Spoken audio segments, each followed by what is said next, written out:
All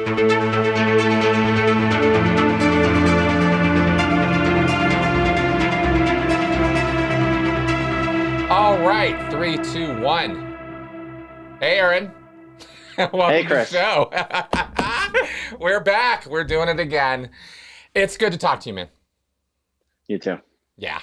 I have seen your recent videos now on Clearwater and Clearwater City Council meetings and David Miscavige and the nights of teeth gnashing that he must have been experiencing lately.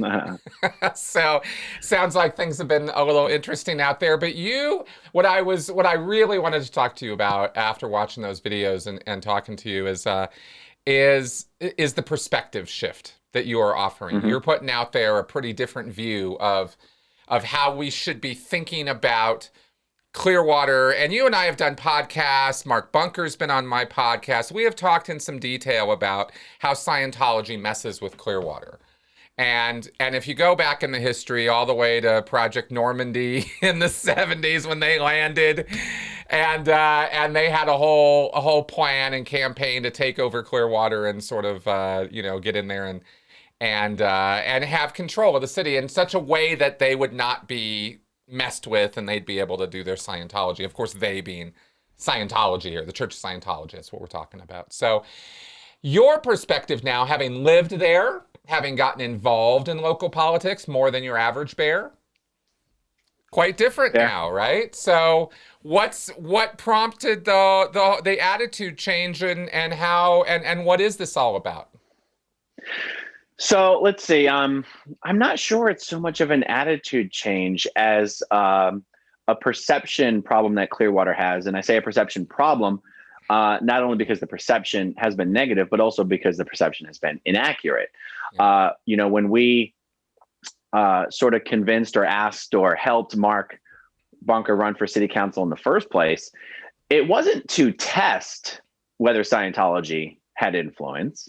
It was to prove it. Like, we already knew it. And we're always, or I'll speak for myself, it would always drive me crazy to see that the world had this perception that Clearwater was, let's just say, a Scientology town or owned by Scientologists or run by Scientologists, because anyone who lives here knows that's just not true. And it was more like, Jesus, I guess the fact that a Scientologist has never won any elected office in this city has not been enough of a signal to get people to go, oh, maybe they're not as big and influential in Clearwater as we thought. And not only that, I guess the fact that a Scientologist has never even attempted to run for city council has not been a big enough of a signal to get people to go, gee, maybe Scientology is not as big and influential in Clearwater as we thought.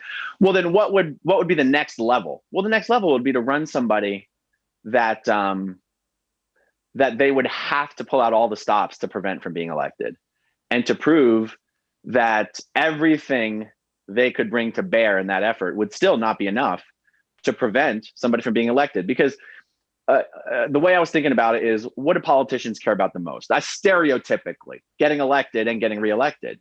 So if a politician's operating out of fear, you could go, well, fear of what?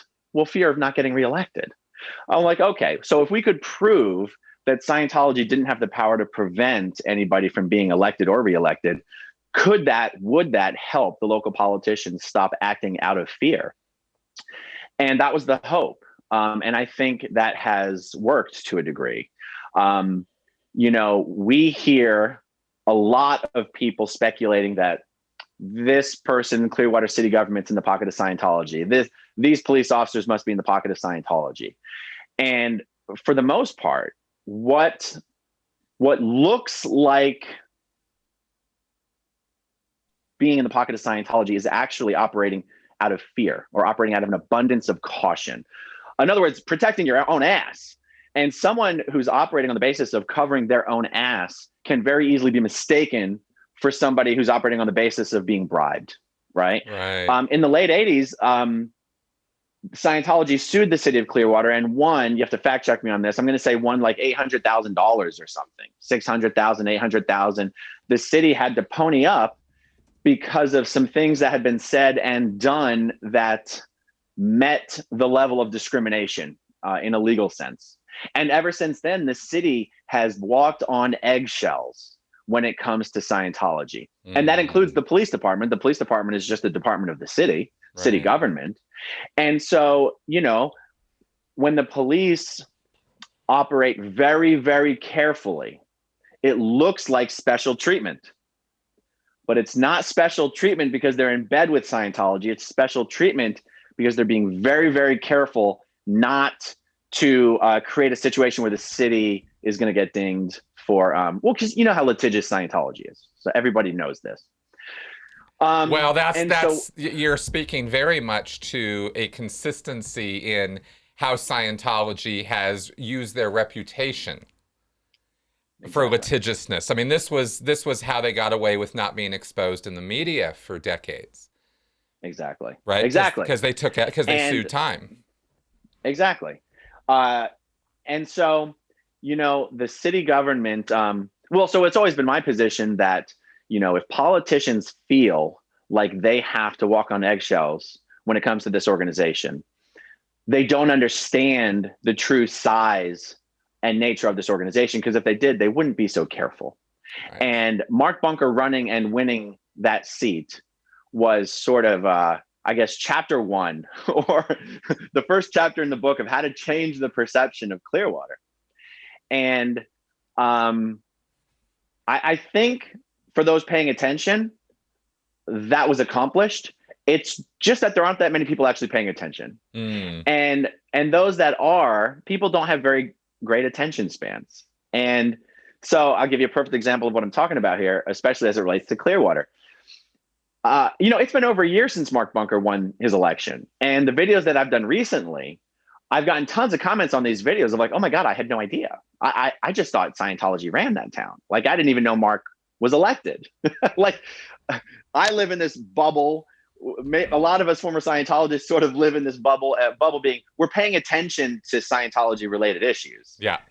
It's easy to forget that most people are not. Right. And most people also only read headlines. So, the Tampa Bay Times has run some articles about a local advisory board to the city council called the Downtown Development Board. Yes. And it's an advisory board that has essentially no power whatsoever. There's 7 seats on the board. 5 of those seats are filled with Scientologists.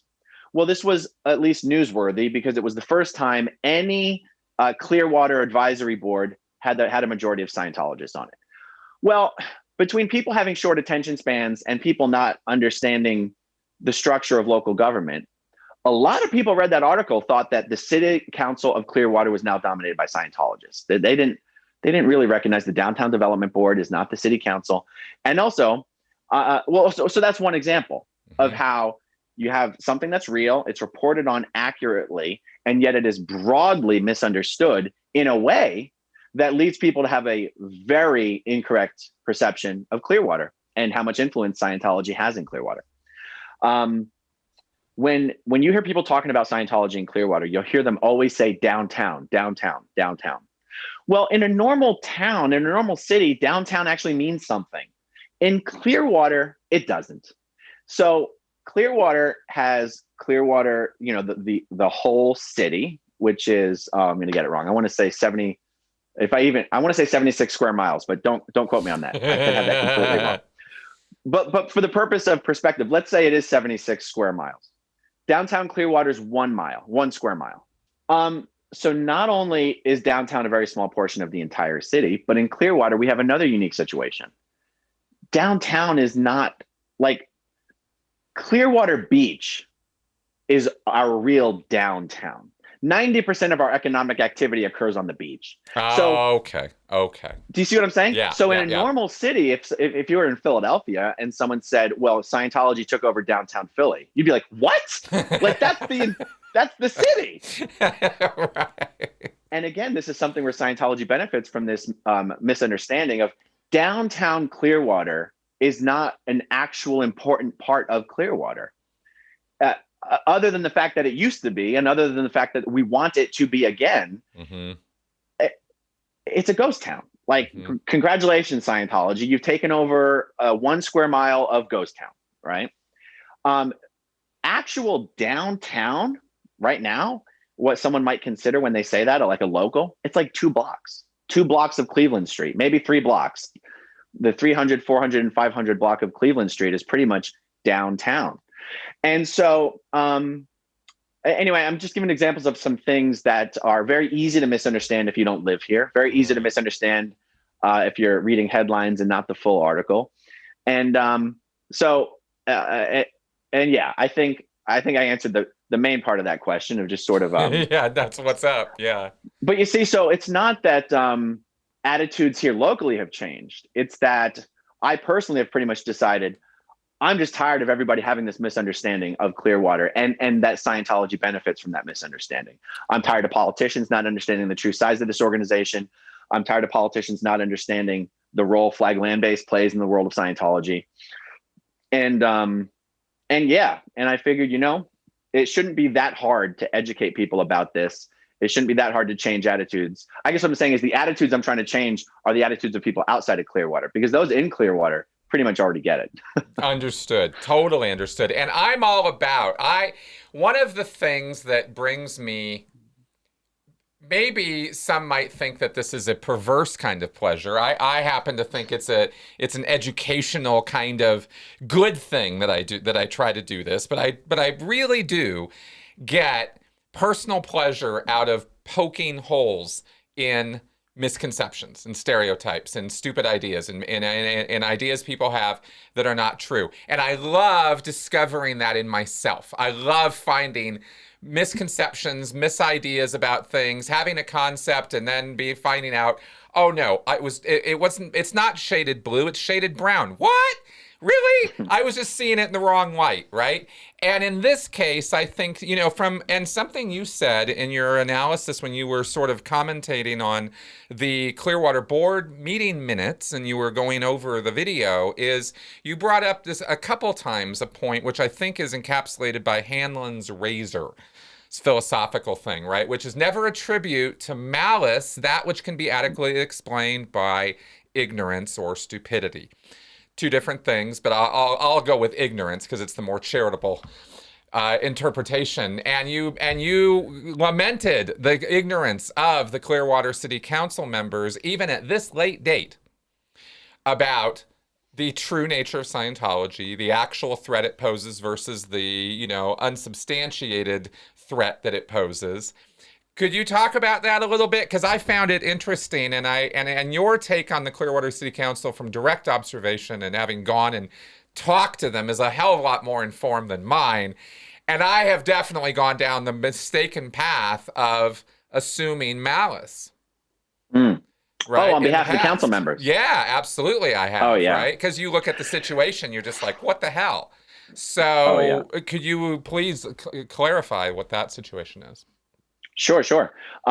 There's two in particular, and I won't, name the council members right now because I don't want to pick on them. And also I do know these people personally, and I 100% confident none of these people are in the pocket of Scientology. None of these people are secretly campaigning to help Scientology accomplish its agenda behind the scenes. None of them. It does come purely from a place of ignorance. So one of the council members seemed to think that Scientology really did want a successful and vibrant downtown, even if only for its own members. And I was like, oh, dear God. Now there's more to understand here. Like, if there were enough Scientologists in Clearwater to slam dunk a vibrant downtown around the base, restaurants, steakhouses, wine houses, a movie theater, even bars, clubs, Scientologists would actually do that. Like, it's not, I tell these people, I'm like, look, it's not like Scientologists hate restaurants. Scientologists drink as much as anyone else. Scientologists love going to the movies. They love going to the malls. If there was enough members where Miscavige could literally just buy up everything and lease all these storefronts to Scientologists, and if there was enough Scientologists to even support that amount of commercial activity, they would 100% do it. Mm-hmm. But there aren't. And short of the ability to slam dunk a vibrant downtown using just Scientologists, well, the other option is do everything possible to prevent a vibrant downtown. Right. Because a vibrant downtown is only acceptable to Miscavige around the Flagland base if it's composed of Scientologists. It's not about wanting economic activity or not wanting economic activity. It's about not wanting non-Scientologists around the Flagland base to the degree Miscavige can have any control over that whatsoever. And the fact is, even Scientologist-owned restaurants, bakeries, cafes, businesses go out of business in downtown Clearwater because there aren't enough Scientologists to support an economic activity in downtown. And you go, okay, well, how does anything ever stay open in downtown? The businesses and the restaurants and the cafes, and there are many that are patronized by non-Scientologists, are the ones that stay open, period. Scientology does not dictate the success or failure of any retail business in downtown at all. But Scientology doesn't want you to know that. They want you to be very afraid. They want you to think that if they initiated a boycott of your business, you'd go out of business. Right. And the truth is, it's just not true. Their presence will not guarantee the success of your business. Their endorsement of your business will not guarantee its success. And their boycott of your business will not determine your failure. They're just irrelevant. And it's because the Sea Org members don't have enough time and money to create any economic activity. And the public who come here and have plenty of money don't have a lot of time, and there's just not enough of them to accomplish anything. As far as public, there's maybe 1,000 Scientology public living in Clearwater. Well, there's 116,000 people that live in Clearwater. Mm-hmm. On the base, there's probably about 1,500 Sea Org members. So I say in Clearwater, you have 2,500 Scientologists. Well, we can look at how many Scientologists there are from the perspective of economic activity, but we can also look at it from a perspective of votes. In the last election, Scientology was only able to get about 600 voters to the polls. That is pathetic. That is so pathetic. When you were throwing those numbers out, I was like, dude. And you walked through some of the math, and I was like, okay, I get where you're coming from on this. That sounds legit. But wow. Like, talk about no bark. I mean, that's not even a bark, much less a bite. I know. You know. Let me throw out another set of numbers, because that downtown development board, it is an elected board, and you go, oh my God, okay, but here's the numbers that make it matter. So in Clearwater, there's 116,000 people that live here. In a good turnout for an election, you're going to see 20 to 25,000 people voting. Okay, and the council seats are all citywide seats. Like, our city's not divided up into districts. You don't like pick a district and get votes from that district. All seats get votes citywide. Okay. Now let's compare that to the downtown development board that has 5 out of 7 Scientologists on it. Okay. In order to vote in that election, you have to own property in the downtown district, which is a geographically defined district. Okay. There's about 900 properties, one property, one vote. If you own 10 properties, you get 10 votes, okay? There's about 900 properties in that district. Any properties that are tax exempt or owned by the city, the county, or the state don't count. That leaves about 770 properties left. Only about 400 of those properties does the owner actually go through the trouble of registering to vote and voting, okay? So literally, the downtown development board seats are won by an election of like 400 votes. Well, the Church of Scientology and the Scientologists control over half of those votes.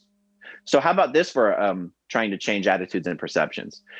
Some people think it's newsworthy that there's 5 Scientologists on that board. I don't think that's newsworthy. I think it's newsworthy that there aren't 7.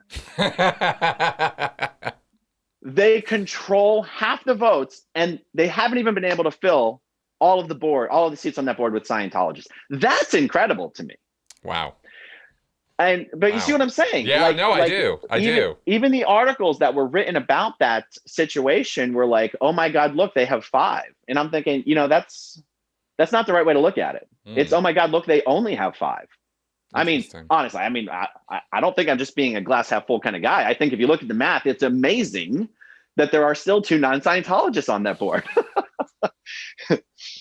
Interesting.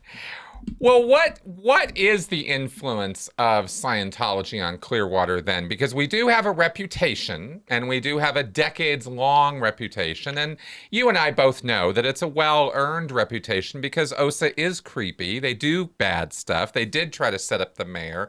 They did, arrange that hit and run decades ago. I can't imagine they've been keeping their hands clean since things went down in the 80s. We had the Clearwater hearings, all that. But then you have much more closer to present time. You have the Lisa McPherson thing that happens in the late 90s, right? And that was pretty much, as I recall, and all the data that I have, it pretty much was controlled by railroading the coroner. And ruining her existence, basically fair gaming the shit out of her until she changed her mind, retired, and I don't know, I guess died a year or two later. And that's how David Miscavige basically avoided criminal prosecution on that case.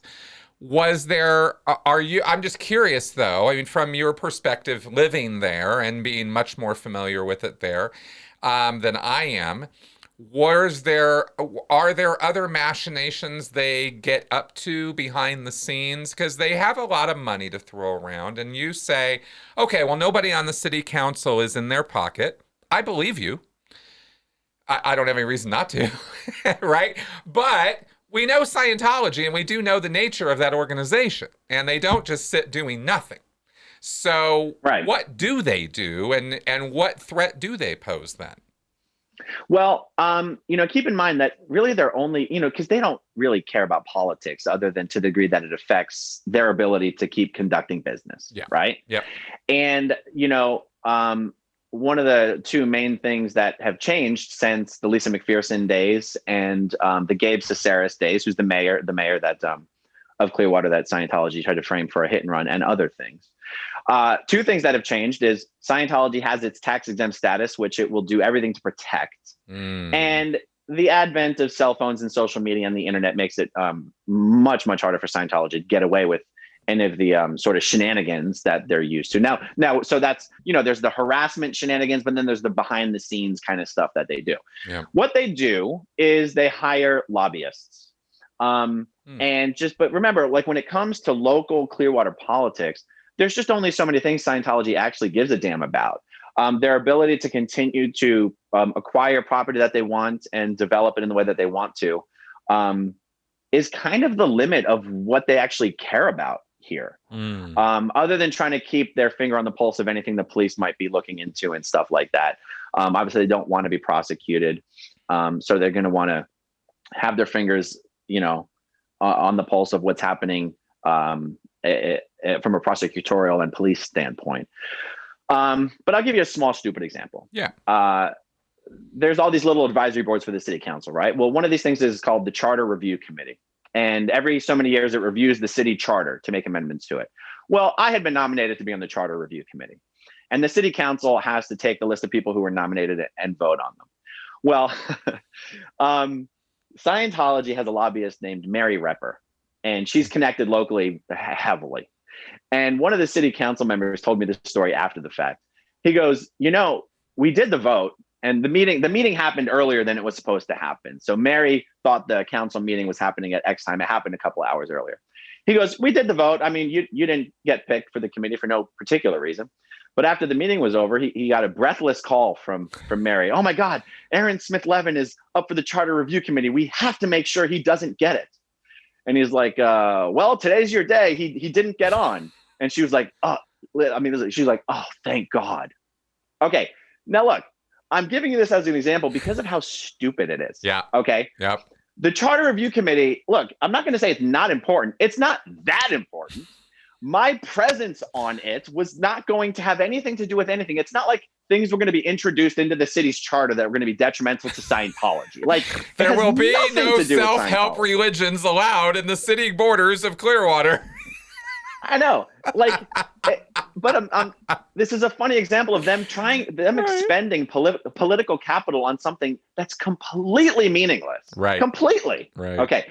So they go through all that trouble to prevent me from being nominated to this board that really wasn't going to be important in any way. And yet they completely fail to prevent Mark Bunker from being elected to the city council.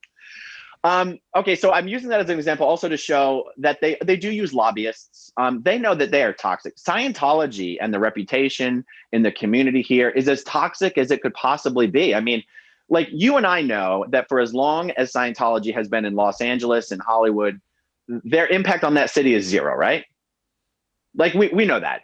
Well, I mean, I would say, yeah, big picture circumstances, absolutely. Okay, so we can make allowances for, the Celebrity Center has a relationship with the police department because of the fundraisers they do.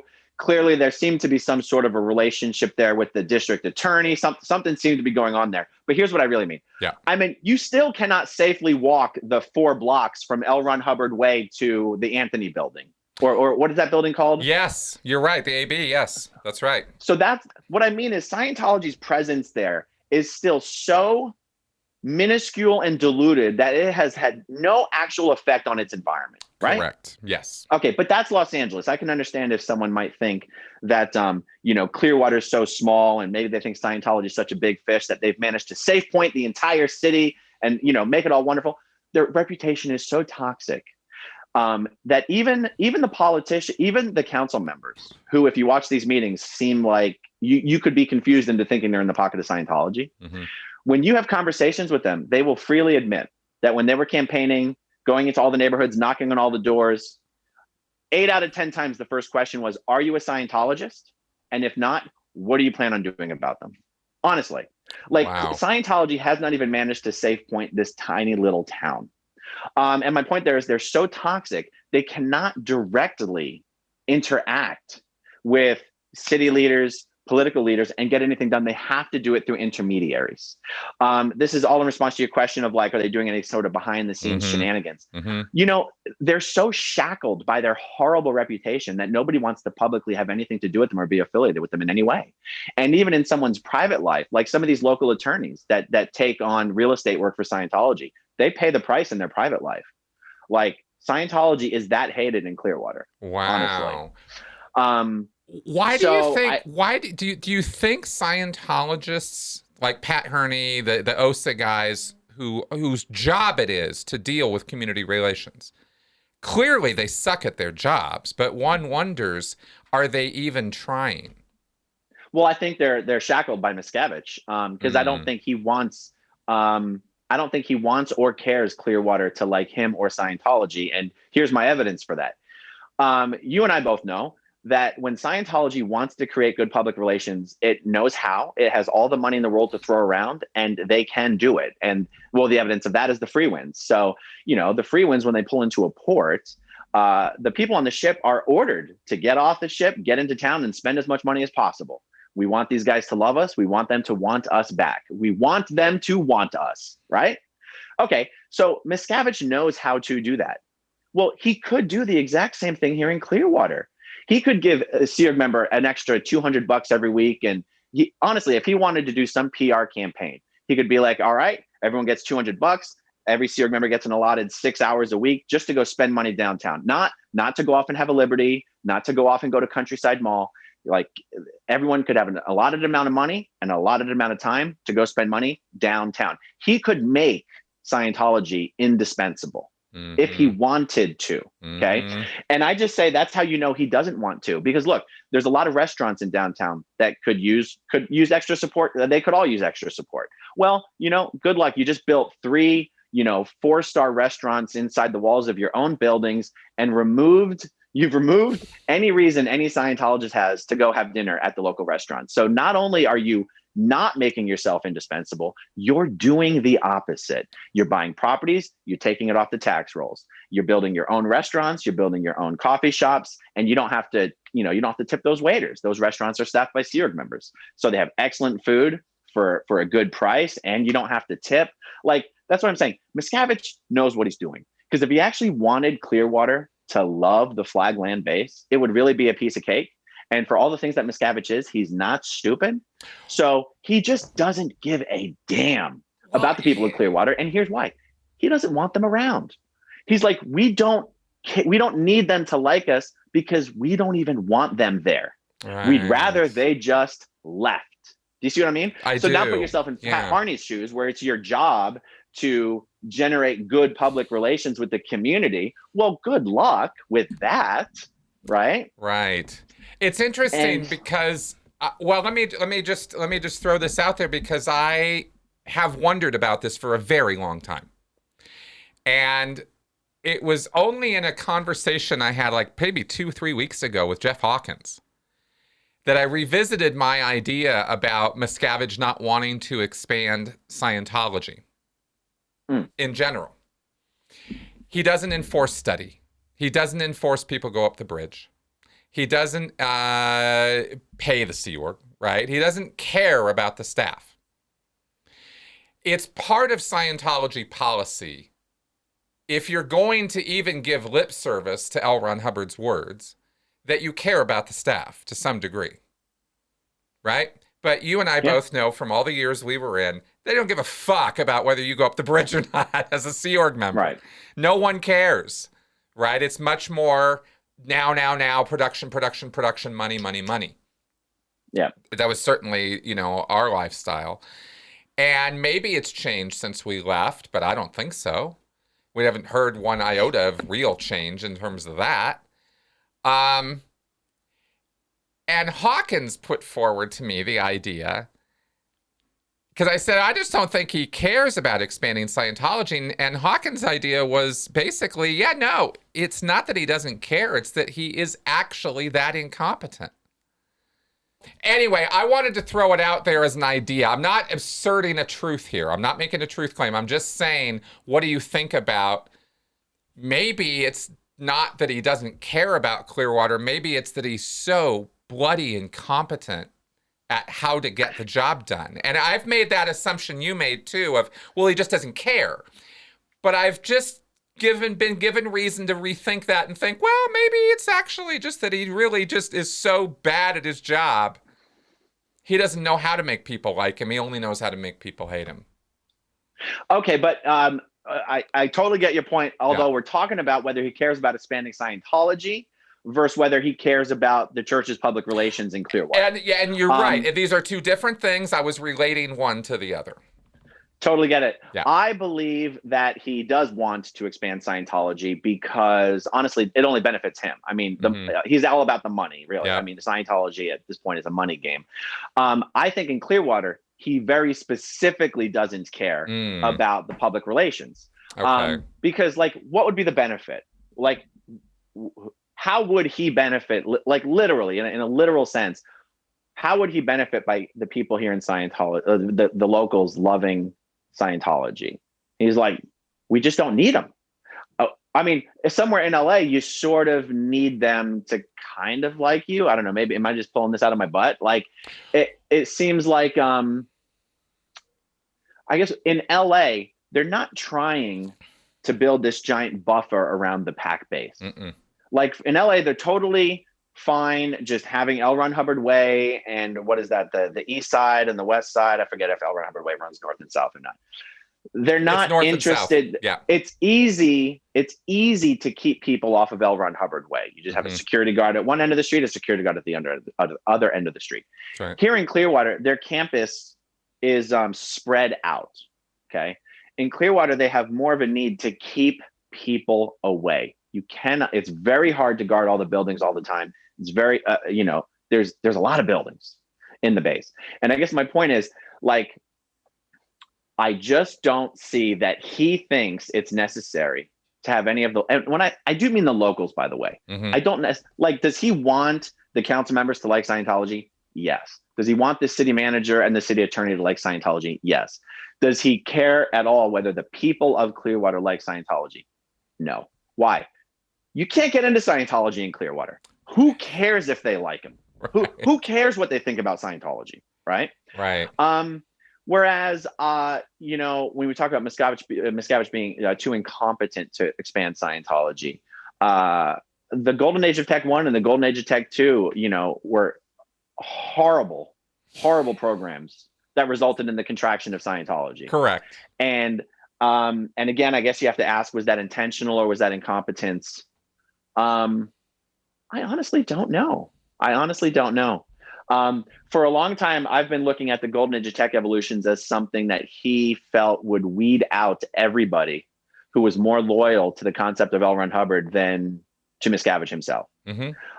And that is one thing those evolutions absolutely accomplished. Mm-hmm. But I do still think that Miscavige wished it were possible to keep driving more people into Scientology. Mm-hmm. I wish for some reason, I've never been able to sit down with somebody who spent decades at middle management and international management and ask them these particular questions. I've never been able to get really good answers to a question like, what would you guys discuss at staff meetings every week when international stats were just down month after month after month after month? I've never asked what did you feel like you were accomplishing as a Sea Org member, knowing that international statistics had been down for 15 years? Because at our level, we always thought international statistics were going up and up and up, highest evers, right? That's right. Even at a local level, we were able to accomplish highest ever stats now and then. If you were looking at a 10-year graph, 20-year graph, maybe it was only a slight increase or flat, but there was enough local activity that we at least felt our existence was accomplishing something, right? Mm-hmm. That we did. Yeah. If I was at middle management or international management and I knew that the stats had been crashed and never recovered since the first golden age of tech, I don't know how I would have justified my continued existence on post. Honestly, I would have had to be like, what am I doing here? What are we actually making any headway at all? At a local level, I did feel that we as Sea Org members were making headway. Mm-hmm. I was wrong. Well, it's funny how I believe that this is what feeds the revolving door of management personnel, because they do get disaffected. They do, you as a manager, right? I mean, I lasted a long time in middle management on a single post. 8 years on one job. I had my job longer than any other single person in the CLO, I think, at a management level. For a continuous stretch. Some people came and went off post, but my point is that there is a revolving door for, I believe, exactly that reason, because you bring up your idealists, your wide-eyed, bushy-tailed, ready to rock and roll, and we're going to change the world like they did me coming up from Santa Barbara and putting me in charge of the tech divisions. And then they say, go, and you go. And you go for as long as you have the ability and energy to go. And for some people, that's 6 months. And for some people, that's 6 years. And, but everybody gets busted. I hardly ever. The percentages were much more, you're going to end up getting busted onto some lower post. Very few people moved up and got promoted up, higher. And we know from Scientology and the aftermath what happened to them, because they go to int, right. And then they find out how the sausage really gets made, right? But the other thing about this, let's say I was going to say the revolving door thing, and and the fact that look at what happened now. David Miscavige hates the int base, hates going there, hates everything about it, thinks they're all a bunch of SPs. Well, probably because most of them has seen the writing on the wall. And when I went to data files and I looked at orgs that had gone originally St. Hill size, the big, Stevens Creek, Orange County, you see these graphs. I would look at 10-year graphs. We had access to these finally after in the later years of my time in management, and you'd see these graphs go up and then down. Really? And down and down and down. Yeah, so you could see the St. Hill size peak where all the stats were pushed up, and then they stayed there for, a couple weeks, and then they start tilting. And it's just this long, steady downstream. And I looked at Orange County, I looked at Stevens Creek, I looked at some of these other bigger orgs. I only had access to the Western United States. I didn't have the international statistics. So what did you think about that? Well, as a manager, I thought, oh shit, we're not West US is screwing the pooch. We're not making it. We're not. Oh man, this is not good. We stat pushed all these orgs up, and the only time we ever get these peaks is when we stat push them. We're not. And then my conclusion was, where I always went, because I was a heavy on establishment side, because I actually believe the rhetoric that we should build up these organizations, right? And not just run them into the ground to get squeeze as much blood and money as you can out of them. My mind always went to, we're not building the orgs. We're not putting stable people on the jobs and getting them hatted and getting them, trained for their jobs and getting them going. These were the kind of ways I would think solution oriented like that. And then I would think to myself immediately after that, well, why can't we do that? Because of the constant now demands. And that was immediately where my thinking had to stop, because it was a systemic problem. Mm-hmm. There wasn't any person I could go to in the management structure who would necessarily disagree with me if I put it the right way. If I didn't say it in an overtly disaffected, management has no idea what they're doing, David Miscavige is a fuck up. If I didn't put it that way, right? If I said, it seems that we're having a lot of hard time, we're having a long-term expansion problem. It seems like our constant push for now. It feels like maybe there might be a long-term situation of stat push or something. I'm not quite sure what the hell's going on. I would say it like this, right? And people would be like, yeah, it's true. You're right. But what are you going to do? Right. Well, and you looking at it from a viewpoint of not properly recruiting and hatting and establishing would be an accurate way to look at it. And then I would argue that that's still too late on the chain, because none of that would be so difficult and be such a problem if people were actually getting into Scientology. Yes. The problem is people have stopped getting into Scientology. And when I mentioned earlier that, I've always wondered what people at middle management and international management really thought about the value of their existence as a SEERG member. And this is related to my saying, I do think David Miscavige wishes he could keep growing Scientology. David Miscavige kind of needs to continue to justify his own existence as well. Like, Scientology is supposed to be a reflection of him as a manager. If Scientology's been contracting for the last 25 years, how does he justify his continued existence? And I think that is actually one of the things that's at the core of his personal meltdown and his lashing out at everyone, everything and everyone around him. Is he has to point the finger at others. When you hear people tell stories of Miscavige is obsessed with finding and rooting out all of the SPs around him. Yeah. Well, because that's the only way he can justify why Scientology isn't expanding. He has to be the guy going, I'm trying so hard that everyone must be pushing back against me at least as hard as I'm pushing. Otherwise, this would be moving forward. When in reality, he is just incompetent at what it would take to grow Scientology. Exactly. He is. Exactly. Because I do think he has an incentive to grow it. I do think he wishes it would grow. And it's hard to imagine somebody continuing to be that incompetent for that long.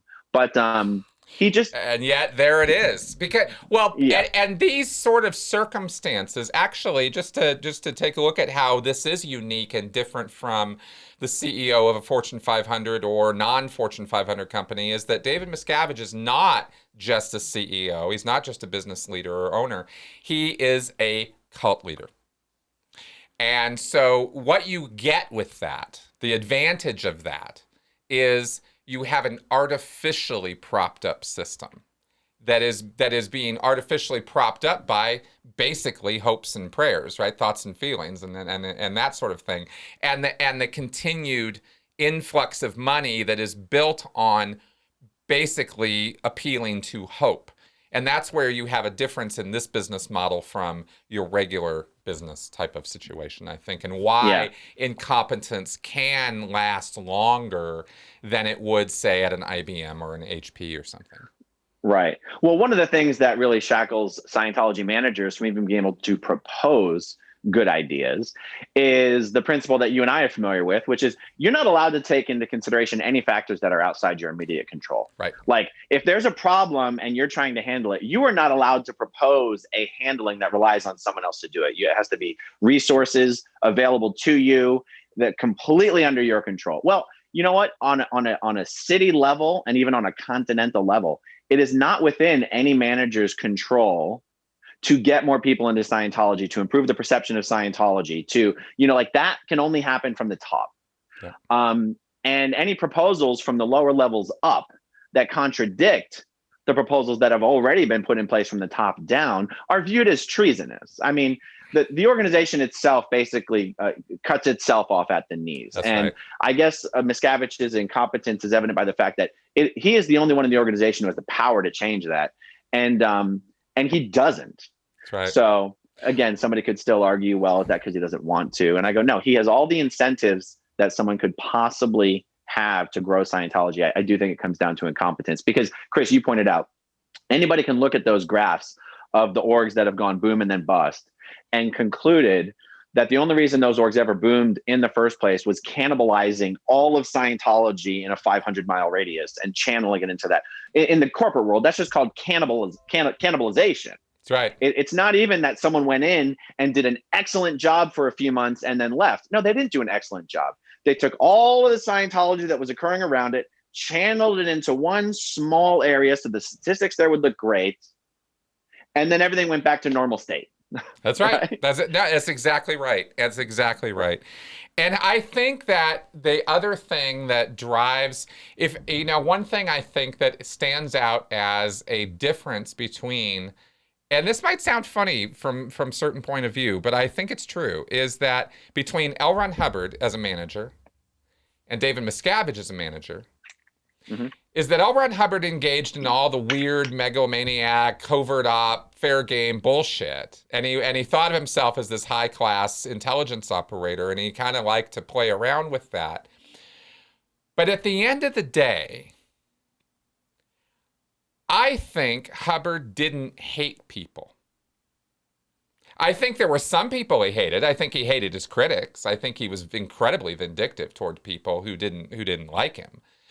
But I think that he actually did have a general liking for people. And I think he was surprised and delighted by people, even in his arrogance and conceit and, and sort of, egotism.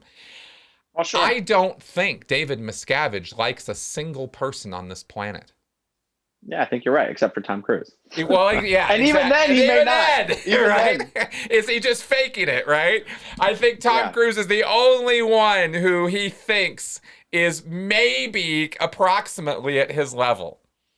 Well, and he still talks shit about Tom behind his back, right? Exactly. Yeah. So I mean, I agree with you. I think that there's a thing there because you look at how, I was just thinking about how he treats Int Base, and then I was thinking about what you were just saying about Clearwater. He doesn't want any of the locals around. Yeah, it's because he fucking hates them. I think he just hates people, right? He doesn't want people around. And look at what he's done, even internally in the organizations. He's emptied out Div 6s while he was saying he was going to pump a third of the staff into Div 6. He emptied it out with a bunch of videos and audio-visual crap, right? It's so funny that you mentioned that. He went from saying that a third of the staff should be in Div 6, and then he pivoted to saying, no, just a third of the square footage. Exactly. We'll put TVs in there. Get rid of the staff. That's right. And it's all this robotic sort of, this is how you're supposed to get into Scientology. Completely and incredibly incompetently analyzing, the boom of the 1970s. That motherfucker stood on a stage and said the Comcourse had nothing to do with getting people into Scientology in the 70s. And you're just like it was the same level of stupidity as saying Tom Cruise is the most dedicated Scientologist he knows. You're just like, are you purposefully trying to piss everybody off? Because that's what you're doing right now, That's Miscavige. Yeah. So, well, let me, just because it's kind of a fun conversation on this topic, let me give you two examples of where Hubbard himself seemed to totally miss the boat on this organizational expansion thing. And anyway, so Hubbard would say things in the policies like, every organization I ever run, I was able to do X, Y, and Z. Yep. And you're like, yeah, you're the leader of the cult, dude. Stop acting like someone else should be able to replicate what you did. Like, they didn't come there because the auditing at the organization got better.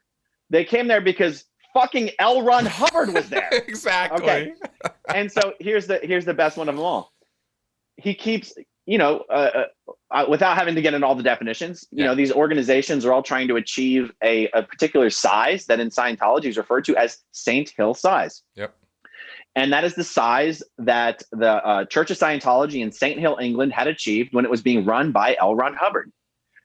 This is the dumbest thing anyone has ever come up with, because at the time L. Ron Hubbard was running that organization, it wasn't just an organization serving Saint Hill, England, or even England. It was literally worldwide headquarters for Scientology. Scientologists from all over the earth went to this one organization just to be trained by L. Ron Hubbard. In other words, it was basically the 60s version of what the Flag Land Base is now, right? And the Flag Land Base is the largest church of Scientology in the world for the one reason that it's the only church of Scientology where Scientologists from all over the world come to it. Okay, for Hubbard to say that every single church of Scientology in the world can and should be as large as Saint Hill was when he was running it is batshit crazy. Because Agreed. Not only did that have a unique selling proposition as it was literally being run by L. Ron Hubbard, but it was a destination worldwide. Well, not every org in the world can be a worldwide, an international destination point. Right. So he set the organization up for failure. That's actually the point that I'm making here. This was one of the biggest reflections of his own incompetence, is he set benchmarks that were impossible to attain. And he should have known that, right? That's right. That's right. He really should have known that. And that has actually been one of the biggest sticking points for Scientology growth internationally, is everyone's trying to achieve this impossible dream. Right. Now, that does serve a purpose for Miscavige, which he never has to release OT 9 and 10. Exactly. Because L. Ron Hubbard said every org in the world has to be the size of Old St. Hill before, he didn't actually mention OT 9 and 10. That was a completely different conversation. But so in some respects, these unrealistic benchmarks serve a purpose for Miscavige, but it was also a huge point of incompetence on L. Ron Hubbard's part. No doubt. But even Miscavige should be able to have spotted that and figured out what to do about it. No doubt, man. And not only and I'll build on that even more and say that not only is there a basic fundamental lie there with St. Hill, as you exactly point out, because it had the figurehead there, and the international makeup, but he then Hubbard's proof of concept of St. Hill was sending a bunch of criminal Sea Org guys to Boston in the early 70s, and he goes, here's my proof that anybody can do it, is Boston did it, right? A few years later, or Philly, or wherever he sent them, right? And no, it was Boston. It was Boston. Yeah, it was Boston. And he said, and that's the proof. And then we find out, total fucking lie, right? I mean, I'm just profanely about this crap because we were just fed this for years, right? That Boston did it, and then you find out, no, it was a bunch of criminal Sea Org members who were busted from the boat, from the ship. Hubbard sends them to Boston to make good. And what do? They put the thumb screws on everybody, start getting them to literally write bad checks, which they're cashing and counting as income, called postulate checks, and screwing with the calendar and the time system and everything to make themselves look like they're making all this money. And the whole thing was a total sham. So you're dealing with, not only are Hubbard and Miscavige incompetent as managers, but worse, they are actually promoting criminal solutions. And by criminal, I mean you have all this policy that says do everything honestly, do everything this way, do everything this way. But none of that policy is how any of Scientology's booms, quote unquote, were ever created in the first place. So it actually really sets everybody up for failure. And this is why the trajectory of every single staff member is one of a rocket ride up on enthusiasm and hope to be and down it goes. That's right.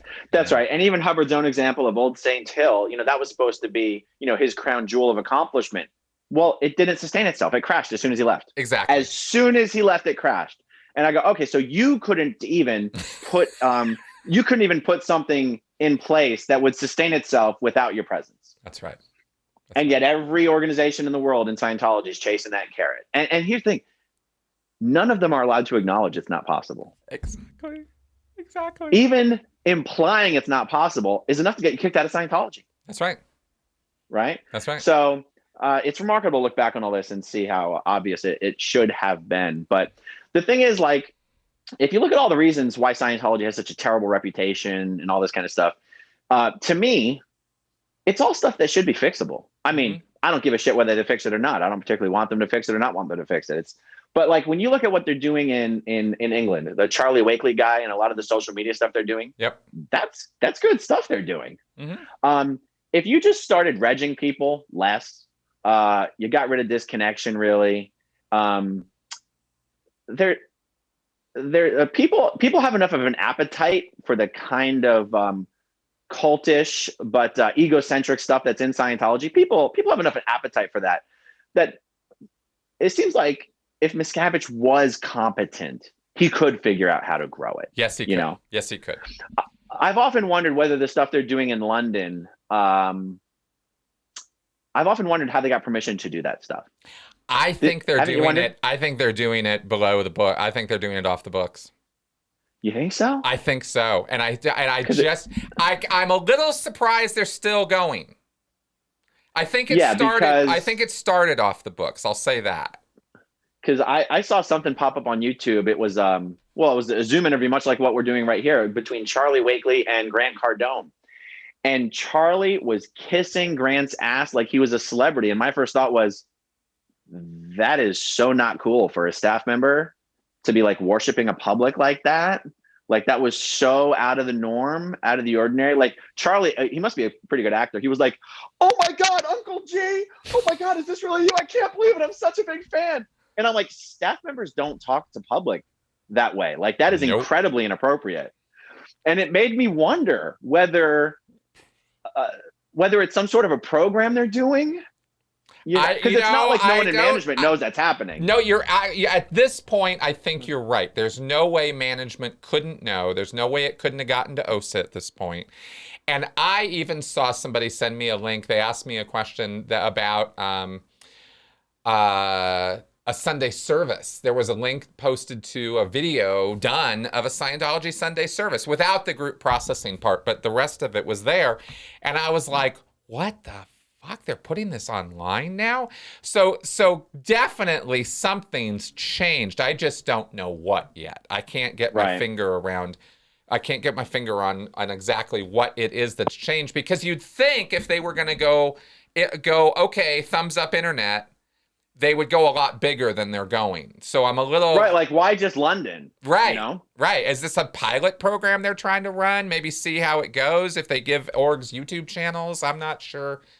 Maybe they're trying it and Charlie wrote a whole project in CSW or something, got it approved locally. I don't know. It's interesting. I'll say that. It's certainly interesting. But it ain't doing them any favors. I mean, it just shows more of the crazy. I personally, I'm like, go check it out, guys. Go look at it. Please go get that view count up. Let's see, let's do it. Putting a Sunday service online, as long as you don't have the group processing, is actually, from a public relations standpoint, a really good idea. I think so. The church, the Scientology orgs only do that to look churchy. But it's like, if you're going to look churchy to the world. You don't have to look churchy to the members. We don't, when we were in, we didn't give a shit. Didn't care. Like what you're preaching, like we don't. The last thing we gave a shit about was Sunday service. We were like, what? Oh, like, really? Are you kidding me again? But the only part of a Sunday service at an org is something you can bring anybody. Like you're allowed to bring anybody to a Sunday service. Yep. So if you can bring anybody to a Sunday service, why not put it online? The group processing is the only part of those things that are actually really weird. But again, you talk about incompetence. How's it taken them 20 fucking years to figure out how to put a Sunday service online? Exactly. Well, they're Come still. on now. I mean, these guys are still dealing with, CDs. I mean, this is, and to this day, no Scientology ebooks. It's crazy. Fiction, but not as nonfiction. And you're just, what? Oh, are you afraid it's going to get pirated at this point? I mean, it's all over. Xenu's all over the internet. It's hard to not see the incompetence. It really is quite something. And when we were in, of course, we had every reason to use every facility we had to justify what was going on and make it make sense. So, it's not like you and I are a special grade of stupid. I mean, everybody makes stupid things make sense all the time. So we weren't doing anything unusual there. It's just, man, it really required a lot of work to make that crap make sense. And I guess it's true. I'm glad it went. I'm glad our talk went this way, because I think this really does need to be commented on more often. That, why would Clearwater be, because everything, Scientology is such an opposite world in so many ways. You would think, we've certainly proposed that after Miscavige left in base, doesn't want to go back there, doesn't like it, not his place to hang out or be safe. It's not a safe space for him anymore. Clearwater looked like the alternative, looked like the place he was going to go. Cruz buys a condo there. Miscavige is hanging out there all the time. So of all the things you would imagine he would want to create a safe space where he's got some PR area control, you'd think he'd be bending over backwards to hold fundraisers and events and shimmy up with the local people. But he doesn't. He does the exact opposite. It makes no sense. Yeah, I think a lot of that was overblown about Miscavige moving to Clearwater, and even Tom Cruise. Tom hasn't moved to Clearwater. Really? His condo's not even done. Any stories you hear about him holding parties up there are fabricated for the tabloids. Okay. I mean, Tom Cruise is going to be a guy who lives all over the world. He's going to be shooting movies all the time. When does he have time to live in Clearwater? Right. His sisters do live here. His son lives here. I didn't know that. I think. Oh yeah, Connor lives here. Oh, okay. He's pretty well known. He's pretty well known in the community by the younger guys. He's a big fisherman. He's got a big fishing boat down at the marina, and he's a fisherman. I mean, he's a huge. Well, I don't mean like a professional fisherman. He's all about fishing. Like he's all about that salt life. I did not know that. I did not know what he did. He's got a big ass sweet fishing boat and docked here in the Clearwater Marina. And I think the whole Tom Cruise is moving to Clearwater was part of Miscavige's pitch for what he was going to do for Clearwater. He was going to put Clearwater on the map. It was going to be Tom's new home. They were going to build this whole entertainment center. He bought the what used to be called the Sun Trust building, what is now called the Atrium. I personally believe that building was purchased so that Tom could have his professional development offices up on the top of that building. But that's my speculation. And then it all sort of fell through because Miscavige didn't get what he wanted. Miscavige wanted that piece of land behind the Fort Harrison, and he wanted it so desperately that he was like, if you guys will let us purchase this land, we are going to turn Clearwater into something amazing. And I think Tom moving to Clearwater was just part of that allure. Oh, okay. So that was just part of the package he was trying to sell the city council. That is my belief. That is my belief, because it doesn't take that long to renovate a condo. Like the building's been completed for a long time. There are other people living in that building. It doesn't take that long. The goddamn thing's still being under renovation. So, when it's done being renovated, will he spend some time in there? Sure. Does Tom live in Clearwater? No, he doesn't. Got it. But it could have easily been arranged for Tom to fly in, do some photo ops, go back to his life, and it would have been nothing for him to do that. And if that would have helped Scientology in Clearwater, Tom would have done it in a microsecond. So absolutely. Okay. Makes sense. Totally makes sense now. So this really is then just a super facade picture that's been painted in front of everybody. Okay. Yeah. And so, the reason, the main reason Scientology is so hated in this community doesn't really have anything to do with its beliefs or even its history. It has to do with it being such a terrible, terrible neighbor, such a terrible member of the community, giving nothing to the community and only making it worse by taking properties off of the tax rolls. Yes, they buy a property, they'll renovate it, they'll make it. No one gives a shit about an empty, nice building. They have destroyed the economic activity of downtown Clearwater. And the people who've lived here for decades and generations resent the hell out of them for that, because downtown Clearwater used to actually be a hub of activity. It used to be what you would think of as a downtown. And the fact that they came here secretly and bought up all this stuff, they're just terrible neighbors. And that's something that you could change so easily. And that's why I say it's intentional. Miscavige doesn't want to be a good neighbor. He wants everyone to be pissed off and to stay away and to not want to come downtown. And I got to tell you, he's going to lose that battle.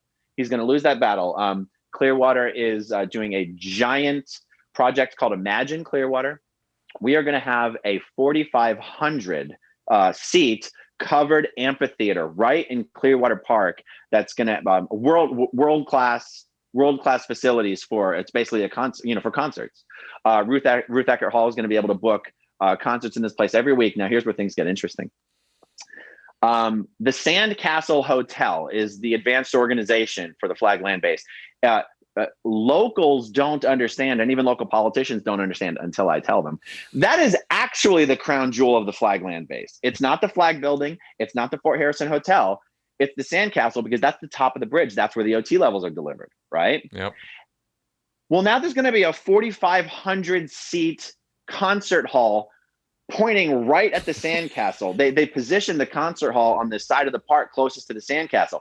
And so when I started taking meetings with some of the city officials in preparation for my city council run next year, I started asking them, because I started to explain to them why Miscavige is against development, right? Mm-hmm. And I said, don't think for a second that Scientology supports the Imagine Clearwater project. In fact, I've been wondering, have you guys been hearing a lot of noise from them about it? And they would say to me, no, for some reason, they have not been complaining to us about the Imagine Clearwater project. And I didn't know what to make of that until we finally learned last month that Miscavige has told all the local Scientologists they're building a new advanced org here in Clearwater. I was going to ask you about that from that. Yeah. Right. So they knew that their PR would be so damaged by coming out against the Imagine Clearwater project and trying to protest about this and that instead they're like, screw it.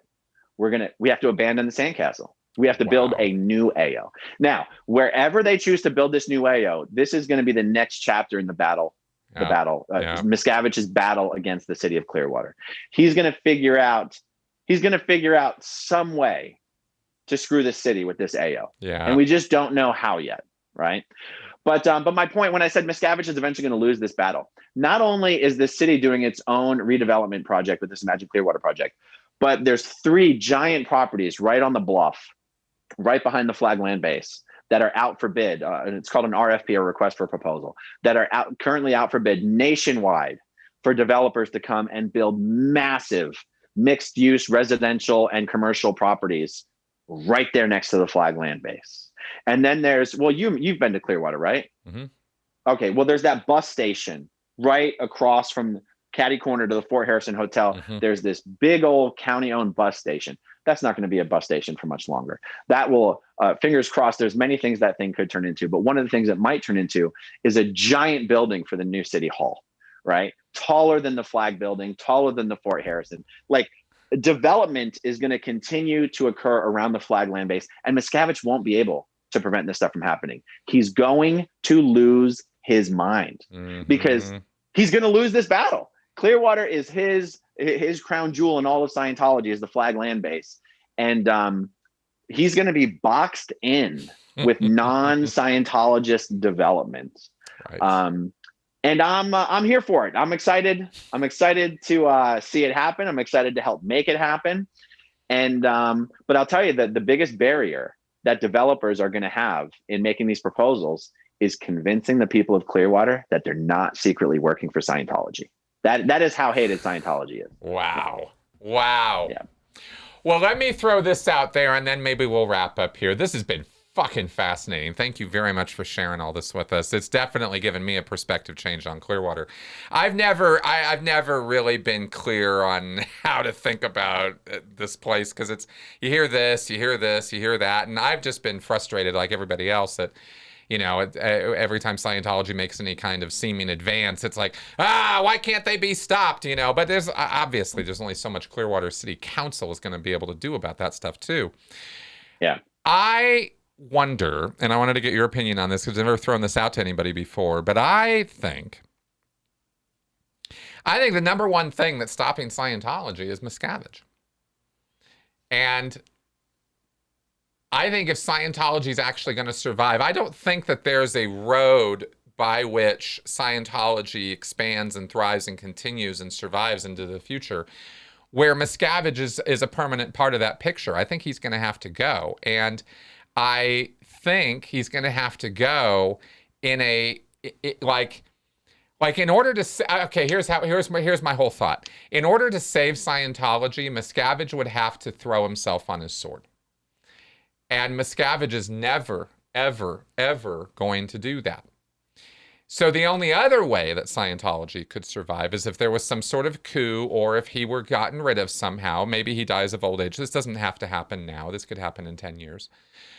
But he goes, and then whoever steps up and takes over has to do the public apology tour. Yeah. They'd have to. Yeah. They'd have to, right? Otherwise, Sure. Scientology will continue to remain toxic because, like you describe, is basically Scientology internationally. They are bad neighbors. There's nowhere that Scientology is a good neighbor, not even in LA, where they have definitely, without question, and we can point to specific examples where we can point this out, they have absolutely infiltrated the Hollywood Police Division, and they have definitely allied with the LAPD and the LA Sheriff's Office in the past, and I believe in the present, in such a way as to insulate and isolate themselves, you know, legally. I think that's a total self-preservation move on their part. That's not community good works, though. Every time they try to do community good works, they screw it up, and they just piss people off. And I've actually talked to people who are on the Hollywood City Council or Hollywood area politicians about Scientology, and this is what they've told me. So I'm not just making this stuff up, right? So what you say about Clearwater applies just as much to how they act in LA, I imagine in London. I mean, Scientology is, if they're one thing about Scientology, it is that they're pretty consistent. So I think that there's no way out of this incompetent mess that they are in right now, as we're framing it, as long as this guy remains in charge. He's never going to change. And yeah, I agree. You know, and that's going to push it all the way down, I think, is the inevitable result of that. Yeah, I mean, I agree with that. And I would speculate that the only people who are left in upper management are people who ascribe to the same way of thinking that Miscavige does, have spent so many decades and decades. I mean, some of those guys have been around longer than Miscavige. Right. Where, you know, I take it back. If Guillaume Leserve was chairman of the board, I think we'd have a different kind of Scientology. Like, Guillaume Leserve is a truly charismatic individual who actually does care about people, and expanded Europe when he was the head of Scientology in Europe. Like, actually expanded it. Yep. Guillaume Leserve is a shell of his former self. But okay, I take your point. I question whether there are people around him who are capable of doing that apology tour, who are capable of acknowledging that is, that would be necessary, and the current modus operandi is a problem. Yep. But I definitely agree that it's not possible with Miscavige there. I have a quick little tidbit. Because I called Mike Rinder and asked him a question, because I was going to do a video on this subject and wanted to make sure I was thinking about it correctly, of like, okay, if Miscavige died, I know there's not literally a succession plan. Mm-hmm. Oh yeah. My question to him was, would Scientology's non-Scientologist lawyers be involved in the process of is there some corporate structure that would actually help dictate who would step up, not on the basis of they were selected as being great, but that was a corporate structure and some corporate attorneys involved in helping to select the next chairman of the board, if you will. And then Mike was like, no. And I'm like, he's like, there's not really a board. And I said, yeah, I know there's not really a board, but even at the Philadelphia org, there was a board. I mean, they didn't meet, they didn't do anything, but there had to be names on a paper. And Mike was like, well, yeah, I mean, there's names on a paper, but Miscavige isn't one of them. he goes, Miscavige is literally not the chairman of any board. He isn't. There's no board, not even for RTC. He can't even say he's the chairman of the board of RTC because he's not even one of the board members.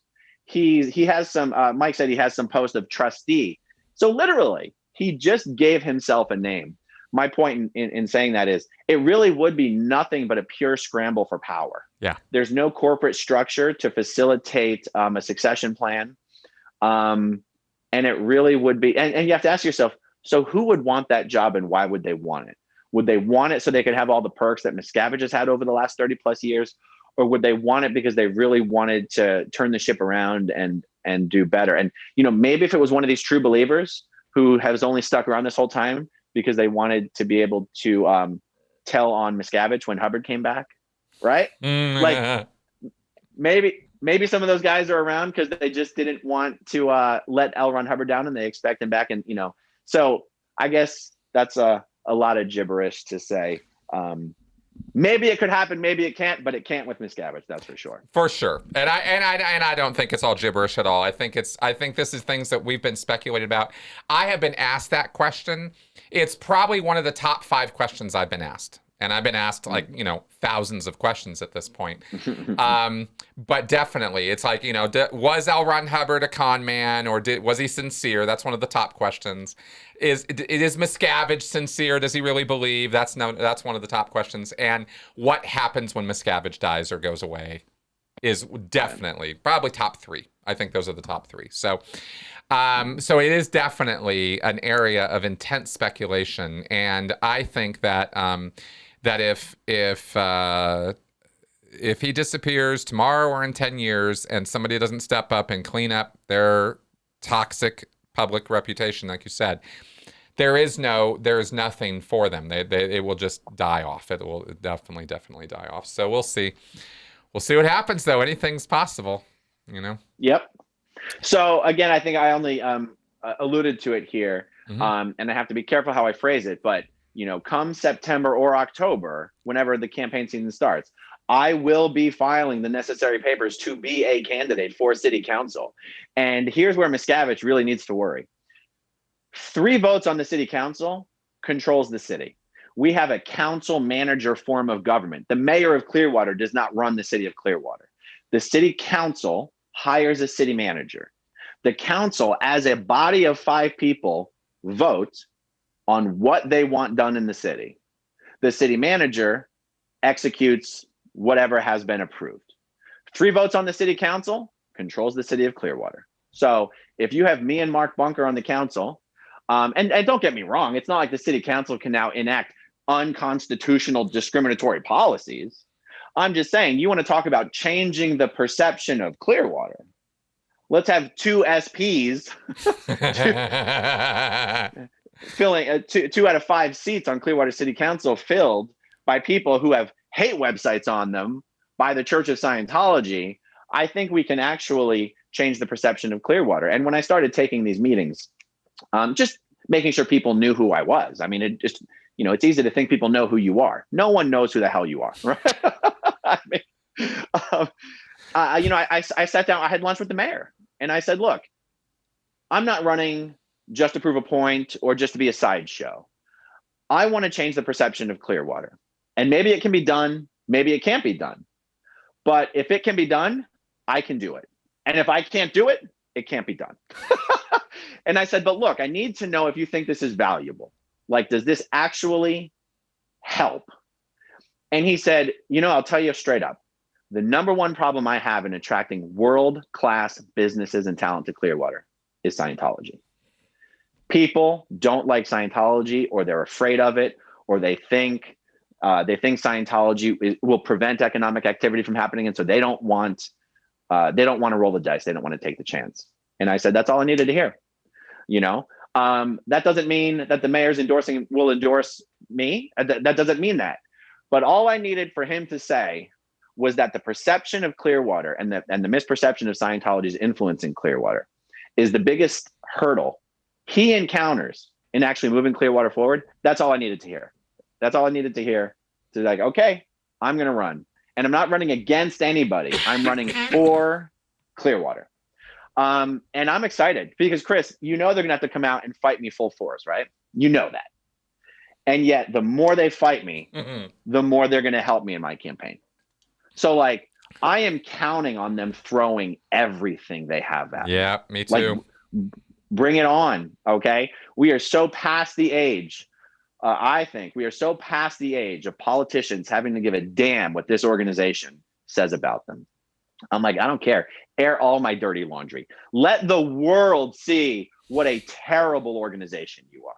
Like, you think you're going to air my dirty laundry and people are going to think less of me? No, they're going to think less of you. Bring it on. So it's going to be very, very exciting. The campaign season will start. I'm pretty sure it's September. Okay. And then the election will be March 2022. And I'll just tell everybody, if you want to be able to know what's happening as that rolls around, just subscribe to my channel on YouTube, Growing Up in Scientology. When the time comes, that's where I will be releasing all of the pertinent information. And it's going to be a lot of fun. I think so. I think it's going to be great. And I look forward to watching you do it. And, you know, I'll definitely give you free press on my site. Yeah. I'm sure you'll have plenty of others as well. This is going to be very interesting. Yeah. It's going to be very interesting. And last question for you, just because it's timely. Have you seen Commodore Obvious in his Cult City tours? So I actually helped him with that whole thing. Oh, yeah? So Ted Reinhardt has started a cult tourism Scientology tour business here in downtown Clearwater. And, oh, you're going to love this story, Chris. So Ted was like, hey, would you help me? I think it was, I'm going to be embarrassed if I have this wrong, but it seemed like it was Ted, his wife, and his son and his son's girlfriend. It seemed like that's who the four people were. Could you come and basically give us this tour, train us on how to do this tour?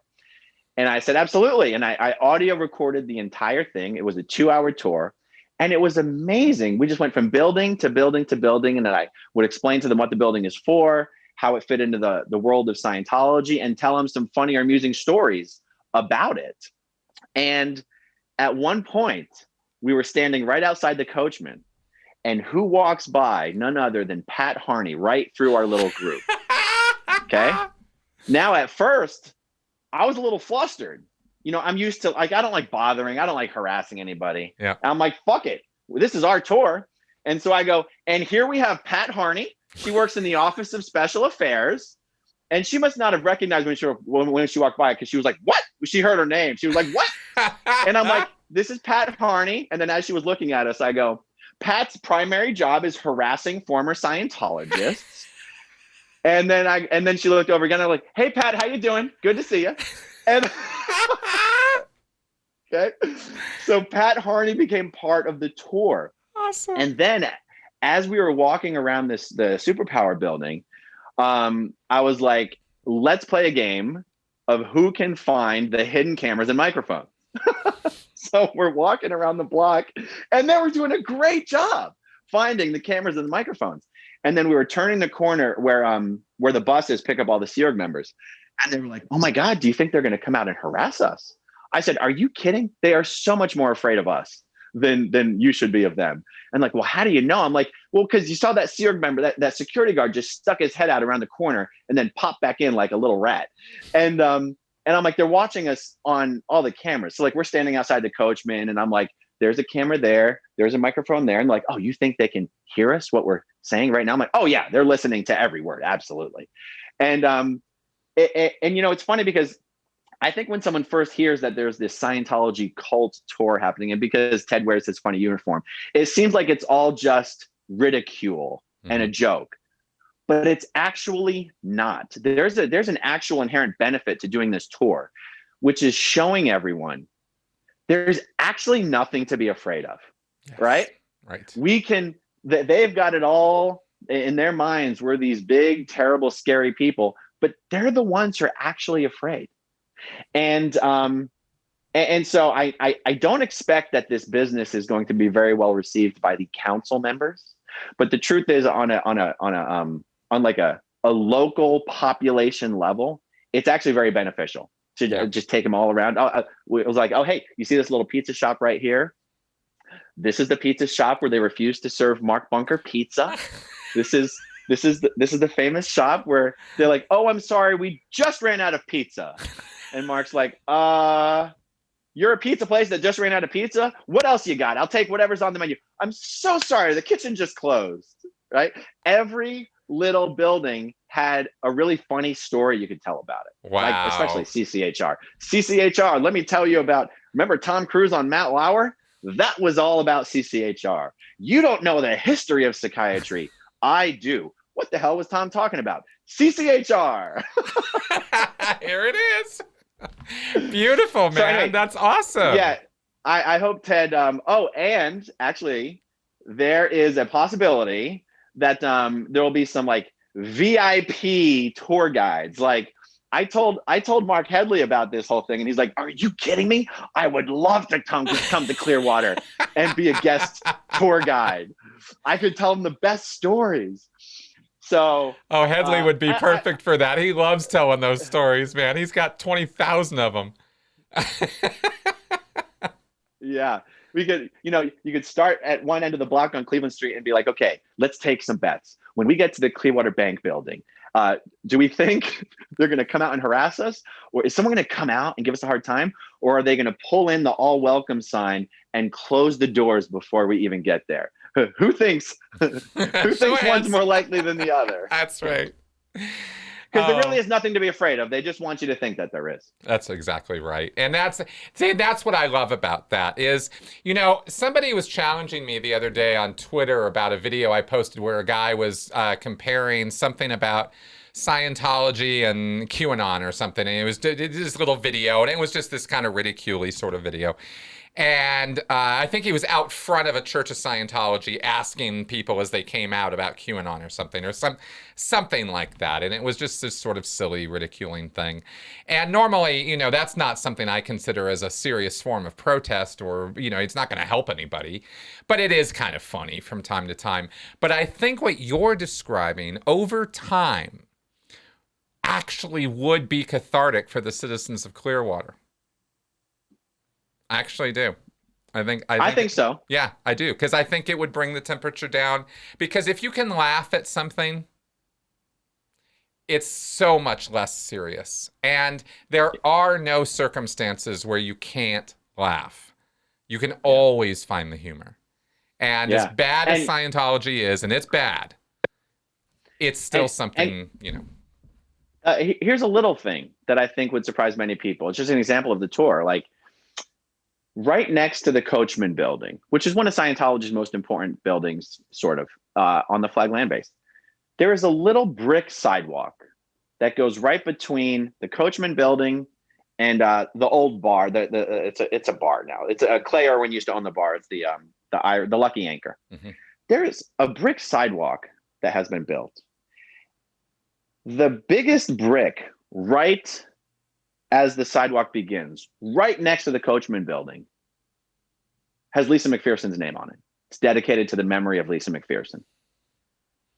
And I just think that most people would assume that in Clearwater, next to the base, oh my God, something like that could never happen. Yeah, there's a big brick with Lisa McPherson's name on it, right next to the Coachman building. And there's not a goddamn thing Scientology can do to make that brick go away.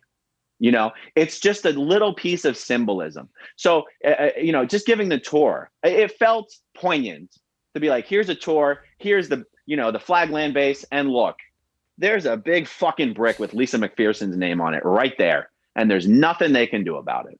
Nice. It's just the little things. No, you're absolutely right, and that is awesome, man. Well, thank you very much for taking the time to be on here and enlightening all of us about the latest state of things in Clearwater and your plans, because I am super, super excited. You told me about them last year. I was super pumped about it then. Now we can talk about it openly. I'm even more pumped about that. And I think that we are going to see nothing but you know, some positive sea change for Clearwater as a result. You, Bunker, other people might be stepping up in the future. Who knows? So awesome, man. Thank you. Yeah. Yeah. Thanks a lot. All right, folks. Any questions, comments, feedback, go ahead and leave it in the comments section below. Maybe we will see it. And maybe we'll respond to it. We'll see. I go there every now and again. And of course, if you are liking the show, liking what I'm doing here, think that, you know, for whatever reason, I should be encouraged to continue, then you can join me on Patreon or support me through PayPal. Links all below in the description section to this video. All right, guys. See you next week. Bye-bye.